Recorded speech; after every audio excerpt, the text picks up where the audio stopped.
तर नमस्कार मित्रांनो, स्वागत आहे आपल्या एका नवीन व्हिडिओमध्ये. मित्रांनो, आजच्या व्हिडिओमार्फत आपण जाणवणार आहोत की आपला मथुर हा 24 डिसेंबरला पळणार का नाही. आपण याचीच अपडेट आजच्या व्हिडिओमार्फत देणार आहोत.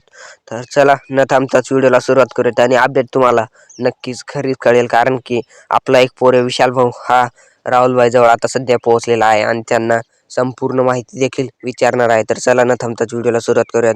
पण मित्रांनो, त्याआधी 400 ते 500 किलोमीटर लांबून गेलेला पायी गेलेला पोर्या तोच म्हणजे विशाल भाऊ, त्यांना खूप खूप शुभेच्छा आमच्याकडनं राहुल दादाला भेटल्याबद्दल आणि मथुरला या 5 लाखाच्या मैदानात खूप खूप शुभेच्छा मित्रांनो. आणि मित्रांनो, मला मिळालेल्या माहितीनुसार आपल्याला आपला बिनजोडचा बादशाह मथुर हा 24 डिसेंबरला 100% मित्रांनो असं वाटतं की पळताना दिसणार आहे.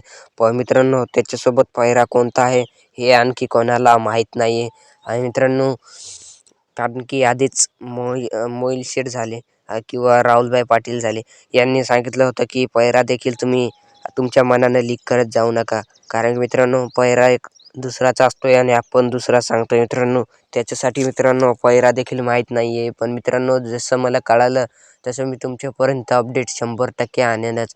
मित्रांनो, त्याच्या आधी जवळपास फिक्स झालेला पायरातच म्हणजे आपला सर्वांचा लाडका दुवा दशमिंद केसरी बकासूर आणि स्वर्गीय पंढरीशेठ फडके यांचा 10 सर्जा हा मित्रांनो यांचा देखील मला वाटते की जवळपास पायरा फिक्स झालेला आहे. व्हिडिओ आवडल्यास व्हिडिओला लाईक करा आणि आपल्या चॅनलला